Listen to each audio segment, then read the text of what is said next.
Hello everyone, welcome to PR3 news YouTube channel. గవర్నర్లు పంపిన బిల్లులపై 3 నెలల గడువులోగా రాష్ట్రపతి నిర్ణయం తీసుకోవాలని సుప్రీంకోర్టు ఇటీవల ఒక కేసులో చెప్పిన నేపథ్యంలో ఉపరాష్ట్రపతి జగదీప్ ధన్ఖడ్ గారు తీవ్రమైనటువంటి వ్యాఖ్యలను చేయడం జరిగింది.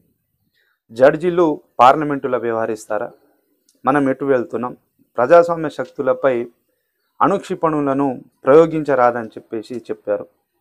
దేశంలో అసలేం జరుగుతుంది, రాష్ట్రపతి నిర్ణీత కాల వ్యవధిలోగా నిర్ణయాలు తీసుకోవాలట, లేదంటే అది చట్టం అయిపోతుందంట. ఇది నాకెంతో కలవరం కలిగిస్తుంది. ఇలాంటిది ఒకటి నా జీవితంలో చూడవలసి వస్తుందని చెప్పేసి నేను ఎన్నడూ అనుకోలేదని చెప్పేసి ఉపరాష్ట్రపతి గారు ఈ విధమైనటువంటి వ్యాఖ్యలను చేశారు. ఇదే విషయం పైన కేంద్రంలోని బీజేపీ ప్రభుత్వం కూడా త్వరలో సుప్రీంకోర్టుకి వెళ్ళనుంది. ఇక్కడ అసలు విషయం ఏంటిదంటే, ప్రజాస్వామ్యంలో న్యాయస్థానాలు జోక్యం చేసుకోకూడదా? న్యాయస్థానాలు జోక్యం చేసుకోకుంటే ఇంకెవరు జోక్యం చేసుకుంటారు? ప్రభుత్వాలు ఒక బిల్లు ఏదైనా ఆమోదించమని గవర్నర్ గారికి పంపిస్తే ఆమోదించకుండా సంవత్సరాల తరబడి కాలయాపన చేస్తే అది కరెక్టేనా? అలాంటి టైంలో సుప్రీంకోర్టు కలగజేసుకుంటే తప్పేంటో అర్థం కావట్లేదు. కంప్లీట్గా మనం ఈ వీడియోలో ఈ విషయం గురించి తెలుసుకునేటటువంటి ప్రయత్నం మనం చేద్దాం. యాక్చువల్గా ఇక్కడ విషయం ఏంటిదంటే, రాష్ట్రాల నుండి వచ్చే బిల్లులు ఆపే అధికారం రాష్ట్రపతికి కానీ గవర్నర్కు కానీ లేదని చెప్పేసి సుప్రీంకోర్టు ఈ మధ్య తీర్పిచ్చింది. ఇదే విషయంలో రాష్ట్రపతి గవర్నర్ల నిర్ణయానికి డెడ్లైన్ని కూడా సుప్రీంకోర్టు విధిస్తూ చారిత్రాత్మకమైనటువంటి తీర్పిచ్చినటువంటి సంగతి తెలిసి ఉంటుంది. దేశ చరిత్రలో ఫస్ట్ టైం రాజ్యాంగ వ్యవస్థలకు సుప్రీంకోర్టు డెడ్లైన్ని కూడా విధించింది. సుప్రీంకోర్టు రాష్ట్రపతి గవర్నర్లకు కూడా ఇది వర్తిస్తుందని చెప్పి తెలిపింది.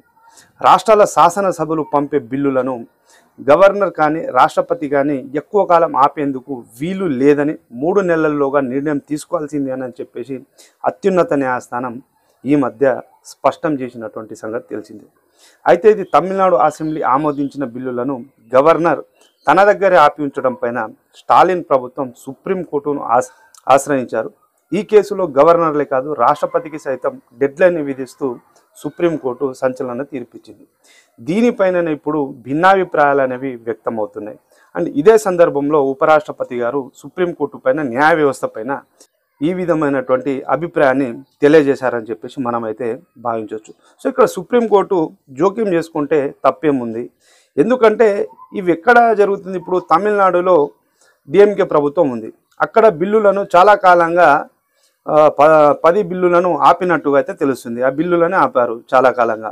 వాళ్ళు సుప్రీంకోర్టుకి వెళ్ళారు. వాళ్ళు అక్కడ ఎన్ని రోజుల నుంచి మీరు ఇట్లా ఆపివేయడం వల్ల అక్కడ అది ప్రజలు ఎన్నుకున్నటువంటి ప్రభుత్వం, ఈ విధంగా బిల్లులను ఆపేస్తే ఏ విధంగా ఉంటుంది అని చెప్పేసి సుప్రీంకోర్టు ప్రశ్నించడం జరిగింది. అదేవిధంగా బిల్లులను తక్షణం చట్టాలుగా కూడా అవి రూపొందుతాయని చెప్పేసి చెప్పడం జరిగింది. అయితే మరి ఎక్కడైతే బీజేపీ పాలిత రాష్ట్రాలు అయితే ఉంటుందో అక్కడ ఈ విధమైనటువంటి డిస్ప్యూట్స్ అనేవి ఎక్కడైనా మనం చూస్తున్నామా?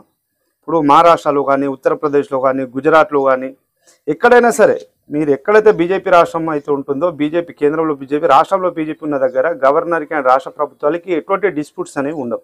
ఎందుకు కేరళలో ఉంటుంది, ఎందుకు కర్ణాటకలో ఉంటుంది, ఎందుకు తెలంగాణలో ఉంటుంది, ఎందుకు తమిళనాడులో ఉంటుంది? ముఖ్యంగా ఇక్కడ ఏంటిదంటే, బిల్లుల్ని ఆమోదించవలసినటువంటి బాధ్యత గవర్నర్లకు లేదా? ఇదే విషయాన్ని ఇక్కడ సుప్రీంకోర్టు స్పష్టం చేసింది. ఇక్కడ ఏ విధంగా స్పష్టం చేశారంటే, విషయంలో ఆర్టికల్ 142 ప్రకారం సుప్రీంకోర్టు స్పెషల్ పవర్ ద్వారా ఈ తీర్పునివ్వడం జరిగింది. ఆ ఆర్టికల్ ఏం చెబుతుందో చూద్దాం. ఆర్టికల్ 142 ప్రకారం సుప్రీంకోర్టు ఇచ్చిన తీర్పులను, ఆదేశాలను అమలయ్యే విధంగా చర్యలు తీసుకోవాల్సినటువంటి బాధ్యత కేంద్ర ప్రభుత్వం పైన ఉంటుంది. వాటికి సంబంధించి రాష్ట్రపతి లేదా పార్లమెంటు విధి విధానాలను రూపొందించాలి. సుప్రీంకోర్టు తన తీర్పులు అమలు కోసం ఆదేశాలను జారీ చేయవచ్చు. దీనినే సంపూర్ణ న్యాయం, కంప్లీట్ జస్టిస్ అని చెప్పేసి అంటారు. ఇక్కడ సుప్రీంకోర్టు ఇచ్చినటువంటి తీర్పులను వెలువరించడమే కాదు, వాటి అమలుకు కూడా సుప్రీంకోర్టు ఆదేశాలను జారీ చేయవచ్చు. ఇక్కడ ఒక్క విషయం మనం మాట్లాడుకోవాలి. బీజేపీ పాలిత రాష్ట్రాల్లో గవర్నర్ ఎలా వ్యవహరిస్తారో అదేవిధంగా బీజేపీయేతర రాష్ట్రాల్లో కూడా గవర్నర్ గారు అదేవిధంగా ఒకవేళ వ్యవహరించినట్లయితే ఈరోజు ఇలాంటి డిస్ప్యూట్, ఇలాంటి ఒక వివాదం అనేది మన ప్రజాస్వామిక దేశంలో అసలు తలెత్తేదే కాదని చెప్పేసి చాలామంది అభిప్రాయం. ఇక్కడ ఏం జరిగిందంటే గవర్నర్ గారు తమిళనాడులో చాలా కాలంగా బిల్లులను ఆమోదించకుండా అలాగే ఉంచారు. ఒకటి ఆర్టికల్ 200 ప్రకారం గవర్నర్ గారు బిల్లును ఆమోదించడము, తిరస్కరించడము లేదా పునః పరిశీలనకు అసెంబ్లీకి పంపించడము చేయాలి. లేదా 201 ఆర్టికల్ ప్రకారం రాష్ట్రపతికి ఆ బిల్లును పంపించాలి. ఇక్కడ రాష్ట్రపతి కూడా పంపించడం జరిగింది అండ్ రాష్ట్రంలో కూడా అసెంబ్లీకి పంపించడం జరిగింది అండ్ అసెంబ్లీ నుండి బిల్లులను రిటర్న్గా గవర్నర్ గారికి కూడా రెండోసారి కూడా పంపించడం జరిగింది. ఇట్లా చాలా కాలంగా బిల్లులు ఇదే విధంగా పెండింగ్లో ఉండేసరికి మరి ఇక్కడ రాష్ట్రంలో ప్రజాపాలన ఏదైతే ఉంటుందో, ప్రజలు ఎన్నుకున్నటువంటి ప్రభుత్వం ఎలా పాలన సాగిస్తుందని చెప్పేసి సుప్రీంకోర్టు ఆర్టికల్ 142 ప్రకారంగా ఆ బిల్లులు పాస్ అయినట్లే అని చెప్పేసి ప్రకటించింది. అవి ఇప్పుడు గవర్నర్ గారి, రాష్ట్రపతి గారి ఆమోదం లేకుండానే భారతదేశంలో మొట్టమొదటిసారిగా ఆ బిల్లులన్నీ కూడా చట్ట రూపాన్ని దాల్చడం జరిగింది. ఇది ఇప్పుడు కాంపిటేటివ్ ఎగ్జామ్లో కూడా రావచ్చు ఈ క్వశ్చన్ రేపటి రోజు.